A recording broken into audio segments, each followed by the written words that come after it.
السلام عليكم ورحمة الله وبركاته. أبطال ثانوية عامة، الرجالة اللي مكملة للآخر.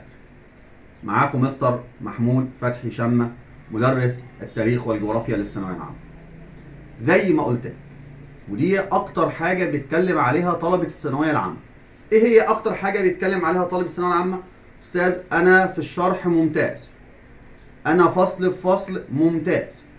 الفكرة بالنسبة لي لما بنيجي نحل امتحانات ونيجي نربط مش عارف. فاحنا بنحاول كل يوم ان شاء الله باذن الله ننزل فيديو 10 دقايق ربع ساعه ان شاء الله، ما يزيدش يعني عن كده، لان احنا عارفين ان حضرتك وقتك ثمين ومشغول، كان الله في عونك يعني. فبيتكلم فيه على روابط خاصه بالمنهج. تعالى عشان ما نطولش في الكلام نبدا باول رابط هنتكلم عليه النهارده ان شاء الله. النهارده اول رابط، ولازما يبقى حضرتك معاك ورقه وقلم. احنا هنتكلم على 3 افكار، ورقه وقلم وتفضل اكتب معانا. اول حاجه هنتكلم عليها النهارده ان شاء الله هي اهم الثورات اللي حصلت في الفصل الثاني، ونحاول نربطها كده ببعض. اهم ثورات في الفصل الثاني، انا عندي 4 ثورات في الفصل الثاني. 4 4. انت عندك 3 في الفصل الاول لو انت القاهره الاولى، القاهره الثانيه، وفي الثوره الفرنسيه واتكلمنا عليها في الفيديو الاول لو عايز تبص عليه. النهارده احنا بنتكلم على اهم ثورات الفصل الرابع. عندي كام ثوره؟ اكتب معايا كده لو معاك ورقه وقلم. قال لي احنا عندنا 4 ثورات. اول ثوره عندي هي ثوره الجند سنه 1803. ركز معايا، ثوره الجند 1803. وعندي ثوره سنه 1804 هي ثوره الشعب المصري ضد البرديسي اللي هم المماليك. وعندي ثوره الشعب المصري 1805 ضد خورشيد. وعندي ثوره مهمه جدا مش واخد بالك منها انت، اسمها ثورة أهالي الشام ضد محمد علي. يبقى أنا عندي 4 ثورات في الفصل الثاني لازم تركز عليها. تعالى كده هنكتب تحت كل عمود معايا وامشي واحدة واحدة مش هطول. أول حاجة ثورة 1803، دي كانت ضد مين يا أستاذ؟ قال لي ده كانت ضد أول والي عثماني بعد خروج الحملة الفرنسية اللي هو خسرو باشا. تاني، دي كانت أول ثورة ضد الوالي العثماني اللي هو خسرو باشا. والثوره ديت مش الشعب اللي قام بيها، خلي بالك الله يبارك لك، مش الشعب المصري اللي قام بيها. امال الثوره دي مين اللي قام بيها؟ اللي قام بيها الجند، اللي هم الجنود اللي كانوا موجودين، الفرق العسكريه. لما خسروا باشا فشل في ان هو يدفع ليهم الرواتب.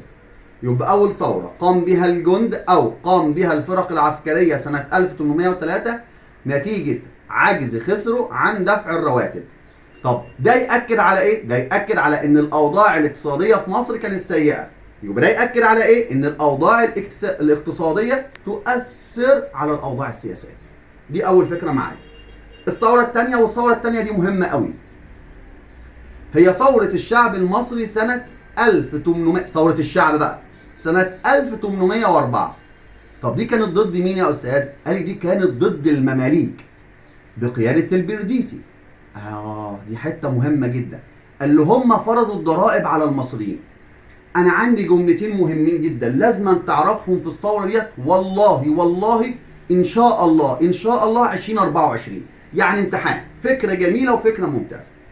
الفكره الاولى، فاكر منشور نابليون؟ هتقول لي هو لو انت فاكر منشور نابليون، هو نابليون قال ايه في المنشور بتاعه؟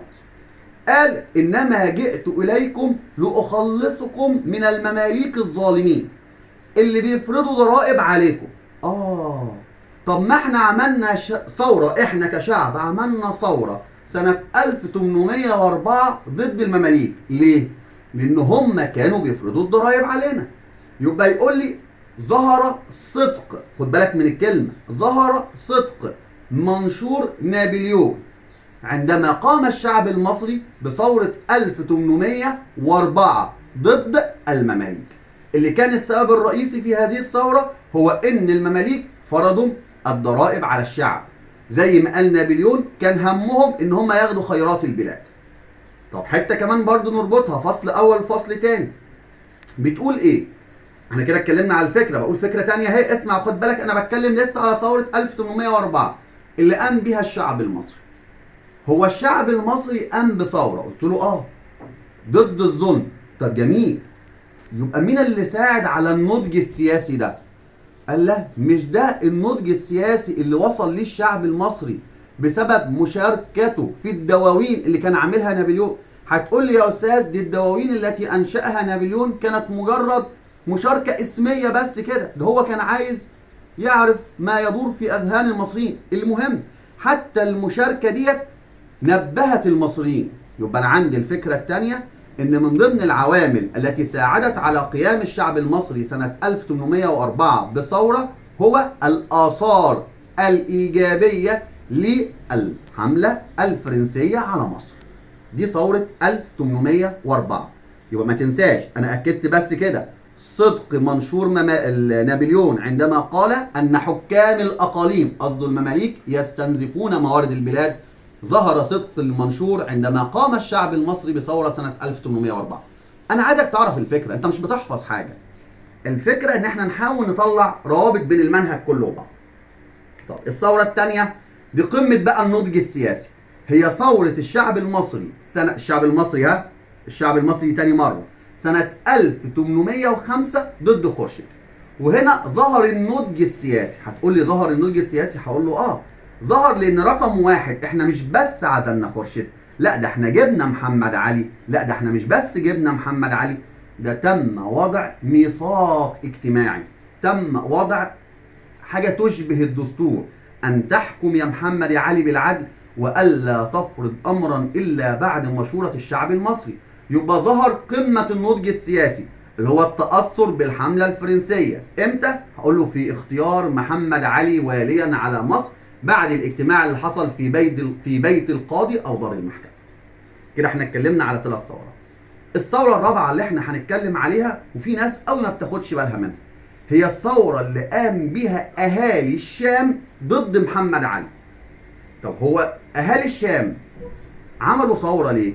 قال لي خد بالك احنا عندنا اسباب ياما، بس يعتبر من ضمن السبب المباشر هو ان محمد علي قضى على الطبقة بتاعة الاقطاعيين ونزع منهم السلاح. يبقى محمد علي حاول يعمل مع اهالي الشام زي ما عمل مع المماليك، لكن طبعا السلطان العثماني والقوى الخارجية كانت بتشجع اهالي الشام على الثورة ضد محمد علي.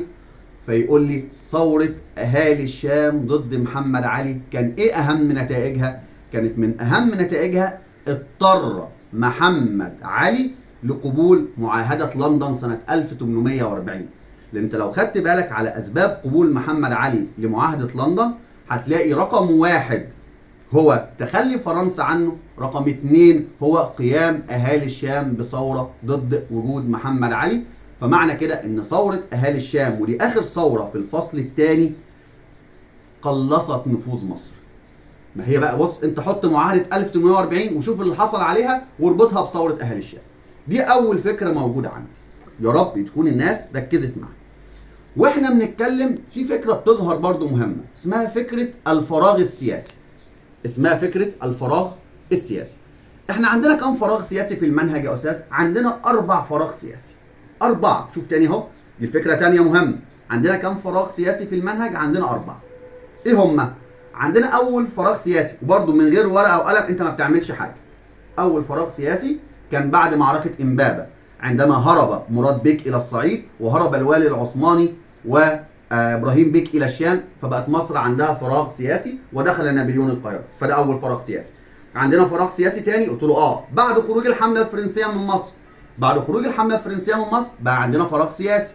حتى لو انت فاكر هتلاقي ان تصارع على حكم مصر 3 جهات اللي هم يا استاذ العثمانيين والمماليك والانجليز اللي فضلوا قاعدين في مصر لتأمين مصالحهم الاقتصادية او مستعمرتهم الى الهند. الفراغ السياسي الثاني كان بعد ثورة الجند سنة 1803. الفراغ السياسي 1803 قلت له لما هرب البرديسي الى الصعيد او لما هرب المماليك واصبح منصب الوالي فارغ.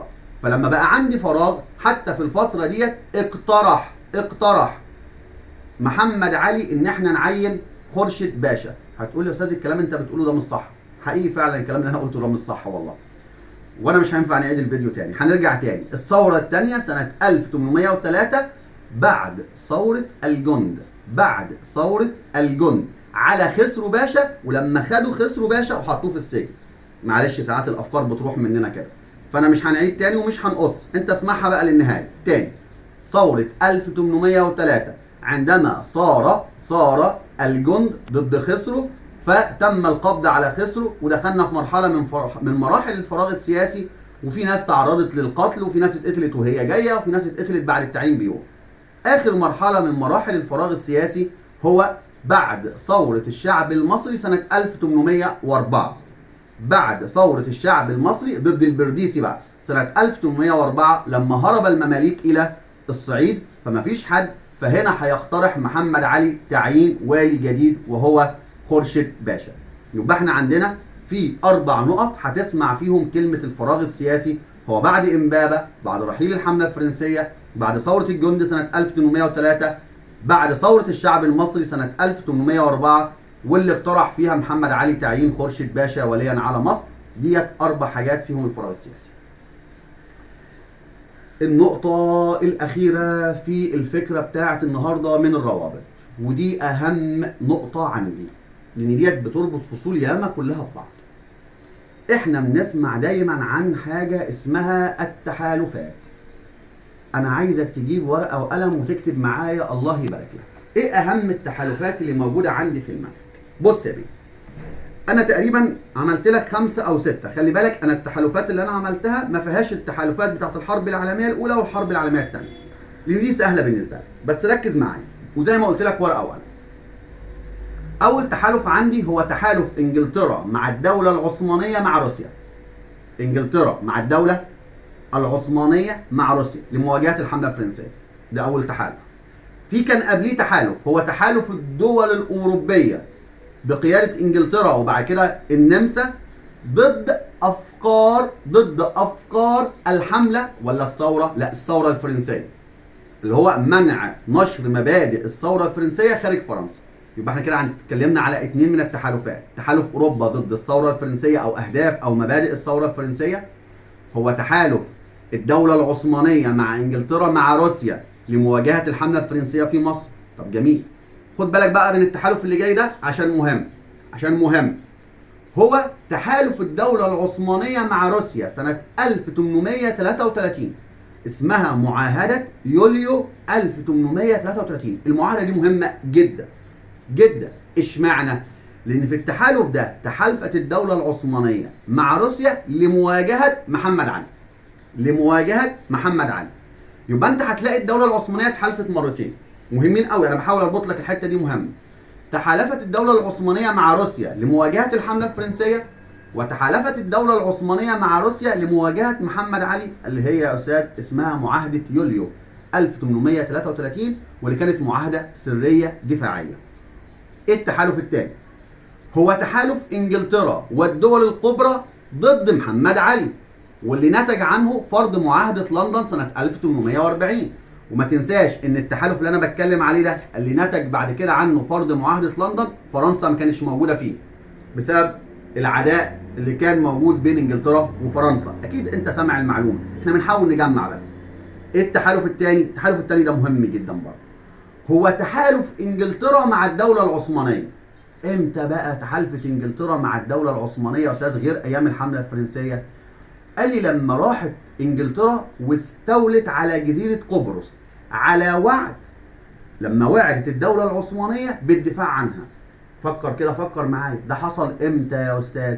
ده حصل بعد ما روسيا وبلغاريا، فاكر، نجحوا في هزيمه الدوله العثمانيه، فبدا يحصل حاجه اسمها خلل في التوازن الدولي. ودي برضو حاجه هنتكلم عليها ان شاء الله في الفيديو الجاي، اللي هو حدوث خلل في التوازن الدولي، موجود فين عندي في المنهج. هقول تاني، تحالف انجلترا مع الدولة العثمانية لما راحت انجلترا استولت على قبرص على وعد بالدفاع عن املاك الدولة العثمانية. ولو انت تتابع معايا، وقتها اصبحت الدول الاوروبية على شفا حرب، فجاء المانيا دعت الى عقد مؤتمر اسمه مؤتمر برلين. في الفترة ديت فرنسا طلعت من المؤتمر غاضبة، فسمحت لها انجلترا باحتلال تونس. الكلام ده لازم تكون انت عارفه. هو المنهج عبارة عن روابط، والله انت لو بتذاكر كل حاجة لوحدها مفيش، انت هتلاقي الامتحان عباره عن روابط. فانا بحاول اقول لك اهم الروابط اللي موجوده في المنهج. طب رابط كمان معايا، قال لي هو مواجهه او تحالف انجلترا وفرنسا لمواجهة ألمانيا في حادث أغادير. تاني، تحالف إنجلترا وفرنسا، التحالف اللي بدأ من أول حادثة فاشودة، اللي بعد كده ترتب عليه ما يعرف باسم الوفاق الودي بين إنجلترا وفرنسا سنة 1904، واللي ظهر بوضوح في حادثة فاشودة في حادثة أغادير لما حاولت ألمانيا تعطل فرنسا عن احتلال مراكش. في تحالف تاني قلت له التحالف ده الاخير اللي انا هقوله النهارده، وهنقف لغايه كده وان شاء الله نكمل كل يوم زي ما وعدتك. عايز اي حاجه ابعت كومنت، عايز اي استفسار ابعت، انا معاك. احنا كلنا اسره، كلنا اخوات، ان شاء الله مع بعض نقدر نفيد بعض. التحالف الاخير ده مهم جدا، هو تحالف ايطاليا وانجلترا والمانيا والنمسا. ده ايه التحالف الغريب ده؟ ده ميكس غريب. تاني كده، ايطاليا وانجلترا تمشي، والمانيا وانجلترا مع بعض في تحالف ومعاهم النمسا. ده كان تحالف ضد مين؟ قال لي ده كان تحالف ضد فرنسا. لما فرنسا راحت احتلت تونس فده اغضب ايطاليا، فلما اغضب ايطاليا انضمت ايطاليا الى الحلف النمساوي الالماني، وبعد كده انضمت ليهم انجلترا، وكان الحلف ده بيمنع او كان الهدف منه منع فرنسا من الاستيلاء على اي منطقه اخرى في شمال افريقيا.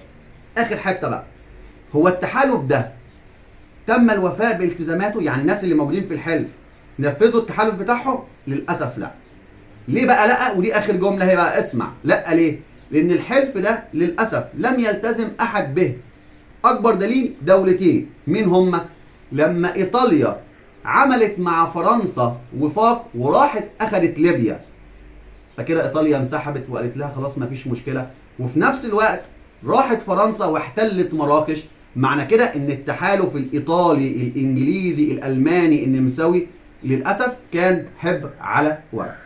يا رب ما اكونش طولت عليك، يا رب تقدر تستمتع، تقدر تستفيد، وده الهدف من الفيديوهات اللي احنا بنعملها، ان احنا نعمل روابط.